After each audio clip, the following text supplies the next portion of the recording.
గెలిచే ప్రతి నాయకుడు హీరోనే, కానీ ప్రతి హీరో నాయకుడు కాలేడు.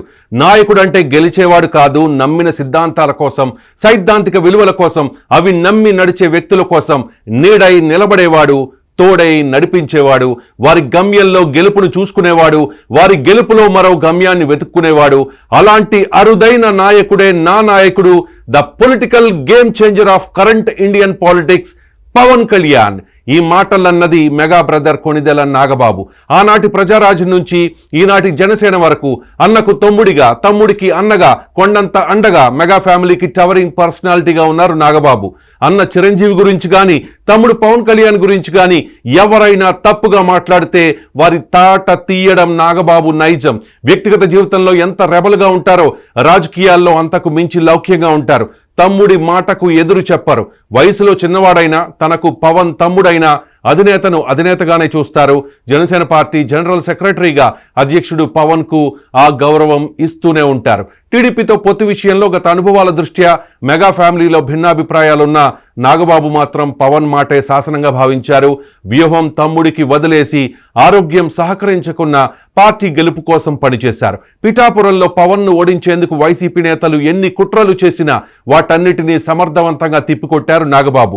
వర్మ అనుచరులు జనసేన కేడర్ను కవ్విస్తున్నా తొందరపడలేదు. సొంత పార్టీ నేతల్ని కంట్రోల్ చేస్తూ కూటమి నేతలతో కోఆర్డినేట్ చేసుకుంటూ తమ్ముడు పవన్ కు రికార్డు విజయాన్ని అందించారు.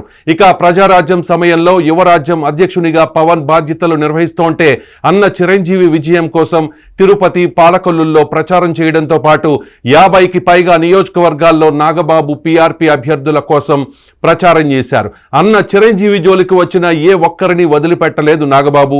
మెగా ఫ్యామిలీ ఎదుగుదలను చూసి భరించలేక చిరంజీవిపై విషం చిమ్మిన జీవితా రాజశేఖర్, మోహన్ బాబు లాంటి వాళ్లకు ఆనాడే చెప్పుతో కొట్టినట్టు సమాధానం చెప్పేవారు నాగబాబు. అన్న జోలికి వస్తే ఎవరినైనా వదిలిపెట్టారు. అందుకు గరికపాటికి నాగబాబు ఇచ్చిన కౌంటరే ఉదాహరణ. 2019 ఎన్నికల్లో నర్సాపురం లోక్సభ అభ్యర్థిగా నాగబాబు జనసేన పార్టీ నుంచి పోటీ చేశారు. ఒక్క రూపాయి కూడా ఖర్చు పెట్టకుండా జీరో బడ్జెట్ పాలిటిక్స్ అంటూ నాగబాబు చేసిన ప్రయత్నం సక్సెస్ కాలేదు. టీడీపీ, వైసీపీ, జనసేనల మధ్య త్రిముఖ పోరులో 21% ఓట్ షేర్తో 2,50,000 ఓట్లు దక్కించుకున్నారు. ఇక టీడీపీ, బీజేపీ, జనసేనల మధ్య పొత్తు కుదిరిన తర్వాత పొత్తు ధర్మాన్ని అనుసరించి తాను పోటీ చేద్దామనుకున్న అనకాపల్లి పార్లమెంట్ స్థానాన్ని భారతీయ జనతా పార్టీకి త్యాగం చేశారు నాగబాబు. బీజేపీ అభ్యర్థి సీఎం రమేష్ విజయం కోసం ప్రచారం కూడా చేశారు. సనాతన ధర్మాన్ని బలంగా నమ్మే నాగబాబుకు టీటీడీ చైర్మన్ పదవి ఇవ్వాలనే డిమాండ్ జనసేన నాయకులు లేవనెత్తినప్పుడు సున్నితంగా తిరస్కరించారు. ఆనాటి ప్రజారాజ్యం నుంచి ఈనాటి జనసేన వరకు అన్నకు తమ్ముడిగా, తమ్ముడికి అన్నగా, కొండంత అండగా మెగా ఫ్యామిలీకి టవరింగ్ పర్సనాలిటీగా నిలిచిన నాగబాబును పెద్దల సభకు పంపిస్తారనే టాక్ నడిచింది. ఈ విషయంపై ఢిల్లీ పర్యటనలో పవన్ కళ్యాణ్ బీజేపీ పెద్దలతో మాట్లాడినట్టుగా వార్తలు కూడా వచ్చాయి. రాజ్యసభకు పోటీ ఎక్కువగా ఉండడంతో టీడీపీ తరపున బీదా మస్తాన్ రావు, సానా సతీష్లకు, భారతీయ జనతా పార్టీ నుంచి ఆర్ కృష్ణయ్యలకు ఆ అవకాశం దక్కింది. దీంతో నాగబాబును ఏపీ క్యాబినెట్లోకి తీసుకోవాలని కూటమిలోని 3 పార్టీలు ఒక నిర్ణయానికి వచ్చాయి. డిప్యూటీ సీఎం పవన్ కళ్యాణ్ పెట్టిన ప్రపోజల్కు సీఎం చంద్రబాబు ఒప్పుకోక తప్పలేదు. మొత్తానికి త్యాగానికి తగ్గ ఫలితం అందుకున్నారు మెగా బ్రదర్.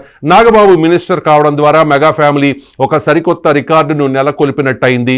అదేంటంటే ముగ్గురు అన్నదమ్ములు చట్టసభల్లో అడుగు పెట్టినట్టు అవుతుంది, ముగ్గురు మినిస్టర్లు అయినట్టు కూడా అవుతుంది. చిరంజీవి తిరుపతి ఎమ్మెల్యేగా గెలిచారు. ఆ తర్వాత రాజ్యసభ ఎంపీగా, కేంద్ర మంత్రిగా పనిచేశారు. పవన్ కళ్యాణ్ పిఠాపురం ఎమ్మెల్యే, దాంతోపాటు ఏపీ డిప్యూటీ సీఎం. ఇక ఇప్పుడు నాగబాబు మంత్రిగా బాధ్యతలు చేపట్టబోతూ ఉన్నారు. ఇలా మెగా బ్రదర్స్ సరికొత్త రికార్డును నెలకొల్పారు. నాగబాబు మంత్రి అవ్వబోతూ ఉన్నారనే వార్తతో జన సైనికులే కాకుండా మెగా అభిమానులందరూ పండగ చేసుకుంటూ ఉన్నారు. నాగబాబుకు మంత్రి పదవి ఇవ్వడంలో కూటమి పార్టీల్లో ఎవ్వరికీ అభ్యంతరం లేదు. ఎందుకంటే నాగబాబు కూటమి గెలుపులో తన వంతు పాత్ర పోషించారు. 3 పార్టీల మధ్య ఓట్ ట్రాన్స్ఫర్ కావడానికి కష్టపడ్డారు. పిఠాపురంలో క్షేత్రస్థాయిలో పర్యటించి జనసేన, టీడీపీల మధ్య ఓట్ ట్రాన్స్ఫర్ అవ్వడానికి నాగబాబు చాలా కృషి చేశారు, సక్సెస్ అయ్యారు కూడా. సో త్యాగానికి తగ్గ ఫలితం రాబోతోంది. నాగబాబు మంత్రి కాబోతూ ఉన్నారు. కంగ్రాచ్యులేషన్స్ నాగబాబు గారు.